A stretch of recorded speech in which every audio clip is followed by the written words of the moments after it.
Quando vocês pensam num presidente americano, que características têm os presidentes americanos? Me deem aí uma ideia. Pode começar tu, Rodrigo. Quando tu pensa no presidente americano, como é que ele é o presidente americano? Eu vejo um cara mais velho, o cara que tem uma posição... Ele tem que mostrar força, tem que mostrar seriedade, né? E essa é a imagem que eu acabo construindo do presidente americano. Não sei o Robertinho aí. O que você pensa, Robertinho? Cara, você me falou pra pensar e é estranho. A imagem que me vem é como se fosse de um outdoor, alguém, e aí sim, um cara sempre com um peito estufado, tá ligado? Tipo assim, uma postura assim de Superman mesmo, olhando pro horizonte, longe assim, sabe? Nem sempre apontando, mas um cara olhando lá na frente, por cima, assim, um peitão estufado, sabe? Um senhor de uma meia-idade. Uma águia atrás, assim. Mas tá ligado na imagem, meio de Superman, assim, ó, o cara... Quase um X-Men, Isso, cara. sabe, essa imagem de um presidente, sabe, assim, que quando fala, me fala a imagem, não me vem um rosto, vem uma postura. Não sei claro, se uma postura de imposição, de poder, de orgulho. Exato. De liderança, né?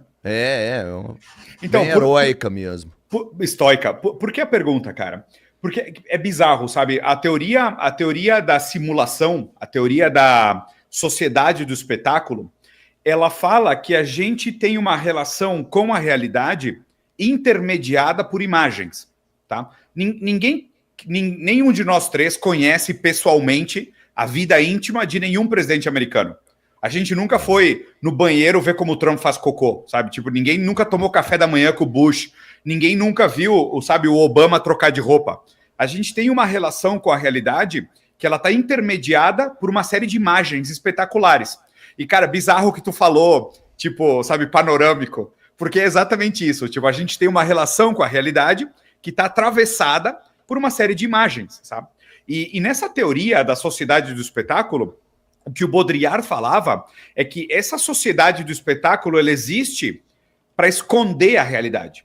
Então ela funciona como um tipo de hiperrealidade. Ou seja, é uma realidade aumentada, exagerada, sabe? Com algumas características em distorção, parece manipulação de marketing. Então tu pensa no presidente americano e não é o Biden tropeçando nas escadas do avião, ou o Trump fazendo uma dancinha masturbatória com crianças de 13 anos de idade. Não. A gente tem a imagem do presidente dos Estados Unidos como cara fodão, líder, poderoso, uma postura estoica, sabe? Confiável, autoritária. E é bizarro por quê? Como é que se constitui essa imagem do presidente americano? É uma soma, tá, de diferentes presidentes americanos dividido por uma média. E isso cria uma ideia média do que é o presidente americano.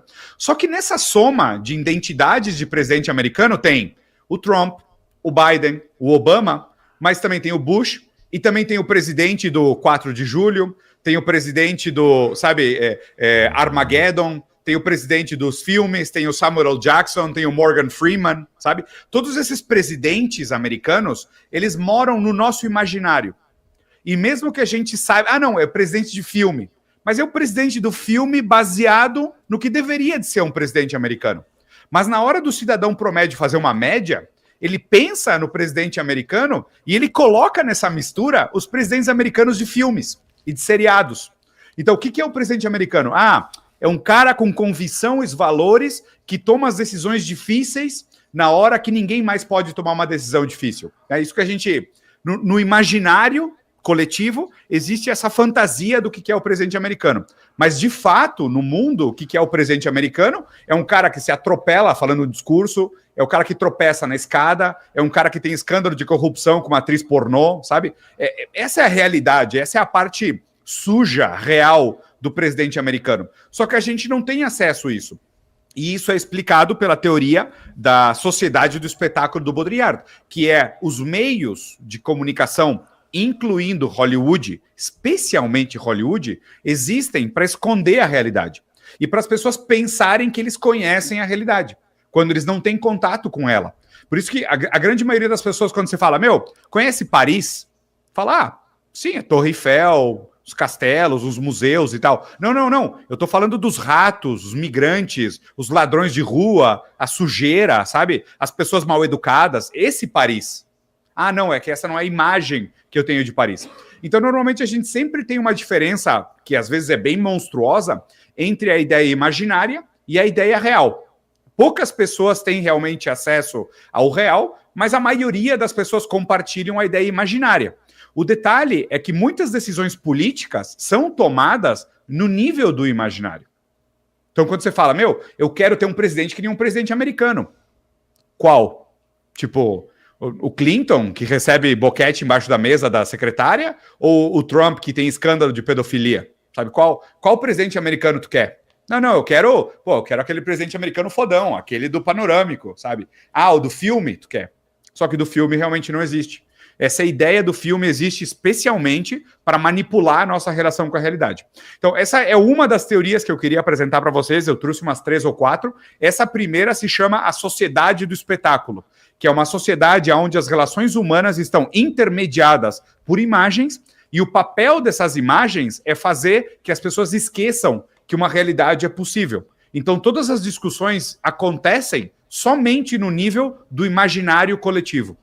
E nesse caso, a gente pode fazer algo para que o nosso ponto de vista não seja afetado por essas influências?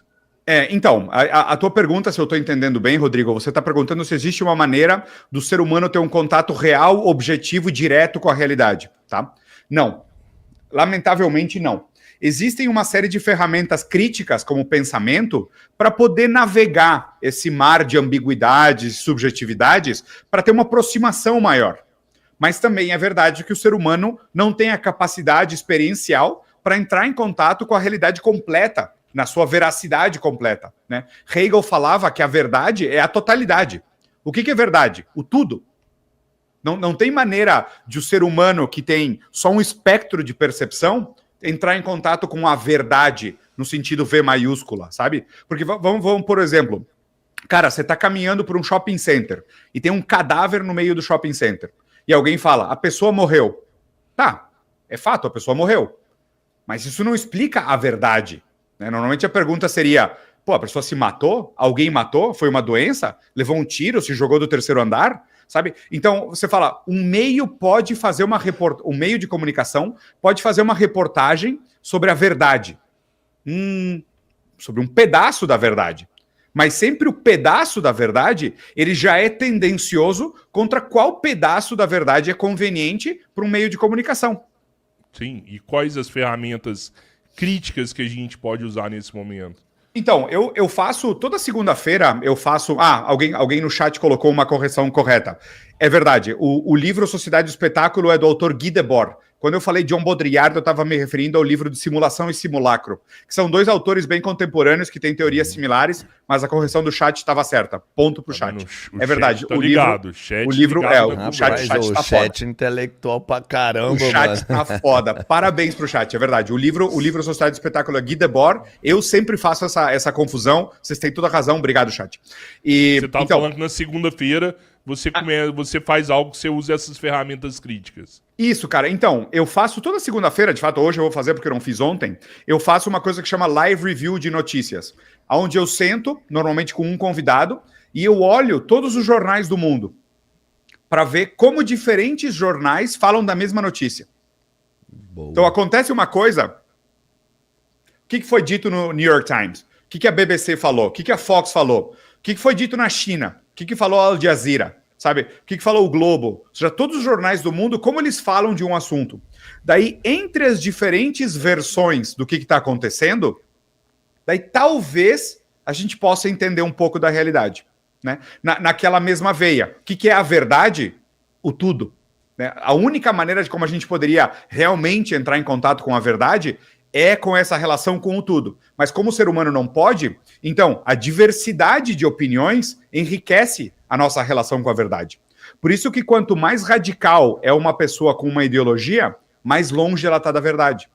Porque ela tem um ponto de vista, uma versão das coisas. A diversidade de opiniões enriquece. Daí, obviamente, cabe a nós, através das ferramentas críticas, comparar. Fala, cara, isso faz sentido, aquilo não faz sentido, e daí o compromisso final com a verdade, que é do Michel Foucault, que é assim, um pensador crítico, uma vez confrontado com uma opinião diferente à sua, tem a responsabilidade de mudar de opinião. Esse é o detalhe. E a maioria das pessoas que participam do discurso público hoje, especialmente do discurso político, não mudam de opinião. E nem são capazes de reconhecer erros na própria lógica.